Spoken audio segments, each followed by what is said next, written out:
for day 128 of the second Trump administration. And what are we talking about tonight? Money, power, politics. As the whiplash over the president's tariff policy goes in one direction, it keeps going on. The stock market rallied today after Trump announced he's now delaying the deadline for trade talks with the European Union until July. This came just 2 days after he threatened the region with a 50% tariff starting June 1st. Meanwhile, after 5 months of declines, consumer confidence in May was stronger than expected, in part due to the hope that Trump will not go through with these tariffs. Here's what the White House National Economic Council director had to say. If you are feeling confused, maybe this will clear it up. Watch this. Are you thinking eventually tariffs will get down to the level that businesses can negotiate within, 10% or less? Or do you think that a lot of this is going to be paid by the American consumer, too?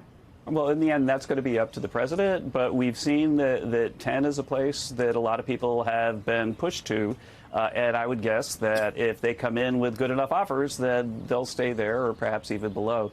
But if they come in with retaliation and they don't open their markets to U.S. goods, then it'll go the other way. So let's get this straight. We don't know what a good offer would be. That is the official word from the White House. So, again, let's level set. If you talk to businesses, big or small, they cannot predict what Trump will do next. But one thing has remained constant. When he makes a tariff announcement, markets tank. When he scales back tariffs, markets soar. There's even a nickname for it now, as coined by the Financial Times, the taco trade, short for Trump always chickens out. And consumer sentiment tracks those exact patterns. When people feel like the tariffs are coming, they worry. When they think that Trump's not going to go for it, they're happy. Now, for investors and market makers, it's actually a different story. They can trade around these announcements, right? Volatility means volume. But for businesses, this is paralyzing at best and crippling at worst. And here's what's interesting. Those close to his team have told me that Trump, in his heart of hearts, doesn't actually mind the market reaction when it's bad. In fact, he enjoys the power and influence he has over global markets. One single sentence, one post, one tweet erases or creates tens of billions, which is why so many are now asking if and who is given advance warning on any of these massive market moving events. The answer for now, we do not know. But we and the rest of the world are going to keep watching. With that, let's bring in our leadoff panel tonight. I have missed them all. Jeff Mason is here, White House correspondent for Reuters. Leanne Caldwell, chief Washington correspondent for Puck News. And David Drucker, senior writer at The Dispatch. Okay, Jeff, the president's allies insist that his threats are just a negotiation tactic. How on earth can they be an effective negotiation tactic if we've seen it over and over? He backs off every time the market cracks.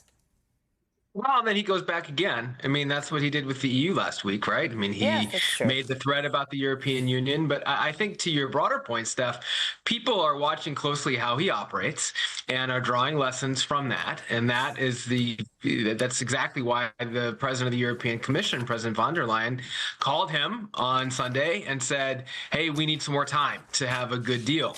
And this also kind of illustrates the way the president makes his decisions based on the last person he spoke to. He had that call. He felt like it was a good call and then made his decision. And I see you playing that clip. I was the one who asked him on Sunday about that call and if they had discussed tariffs. And that's when he said for the first time, yes, and it went well. And I'm going to delay this until July. And then, of course, markets were closed in the U.S. on Monday, but markets around the rest of the world went up and U.S. markets followed that today. So there's a pattern. And you're absolutely right. He goes forward. He pulls back.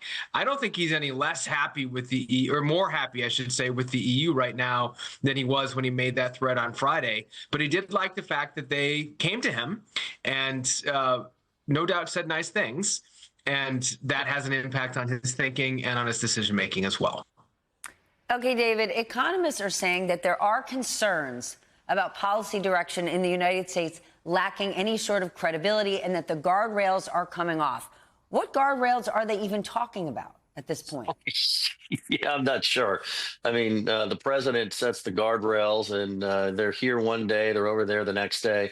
You know, the thing about this, and you were getting to this, is markets seem to be able to work around this, right? They go down if Trump says something they don't like, and they shoot back up, and everything looks fine. And I think the president enjoys markets going up, even though he was the one that sent them down, because then he can take credit for them going up. But if you talk to businesses, and look, I've interviewed domestic manufacturers and businesses, and even though the president isn't suffering politically all that much right now, these businesses are suffering. They've had to scale back growth plans. Their profit margins are down for the year. They were expecting to do a lot better under a president they assumed would focus on tax cuts and deregulation, and not even though they expected him to focus on trade, not to this degree.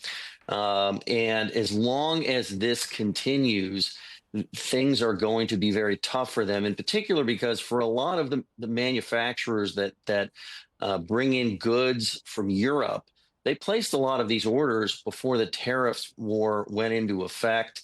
They've had to eat a lot of the costs.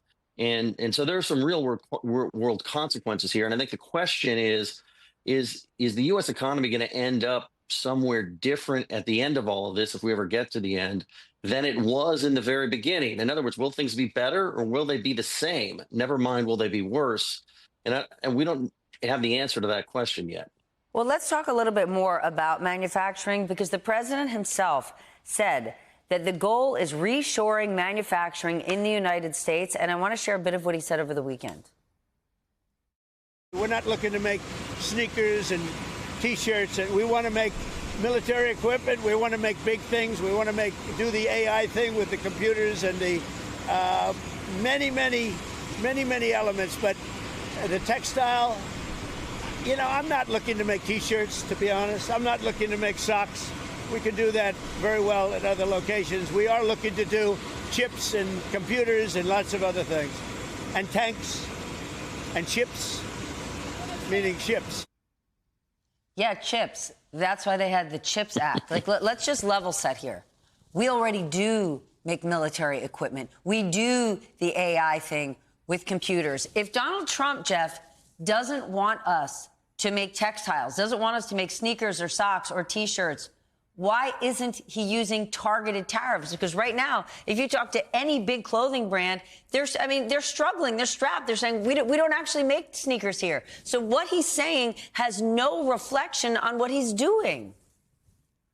I don't know the answer to your question in terms of the why behind this, but I think the impact that you're referring to is right. I also think, having spoken to others about this, that there are some people who feel that his tariffs and this sort of concentration on bringing manufacturing back to the United States is not putting the focus where it needs to be, which is on AI. Now, he did mention AI in that list of things that he wants the United States to do, but that is a huge part of the global economy and the U.S. economy going forward, and it's something that certainly AI proponents would like to see the United States be a leader on. And if you've got the head of the U.S. government focusing more on bringing back manufacturing jobs, then that could lead to at least a distraction from the jobs of the future. Leanne, Kevin Hassett again said today that the administration, I want to talk about a specific company, does not want to harm Apple. But the president said on social media that Apple specifically will have to pay a 25% tariffs for iPhones that aren't made in the United States. Is the strategy here fear? And why Apple? They've played ball. They've done everything that he wants. Yeah, strategy, Steph, I can't speak to the strategy, because what it seems like is Donald Trump, who, as we all know, has been a big believer in tariffs for a very, very long time. But it's almost like he's getting a real life lesson from perhaps Treasury Secretary Bessent in real time on what the actual impacts of these tariffs are. That's why he's changing from across the board tariffs to now saying no textiles. We just want electronics and the technology of the future to be made in the US. So it doesn't make a ton of sense. And yeah, you're right. Apple is trying to do everything it can to comply with what Donald Trump's demands are. Tim Cook has said he has moved some of the production, was going to move some of it to India to get out away from China, but that wasn't enough. And so it's mystifying. People don't really have a real explanation for it, and it's really inconsistent from where he started to where he is now.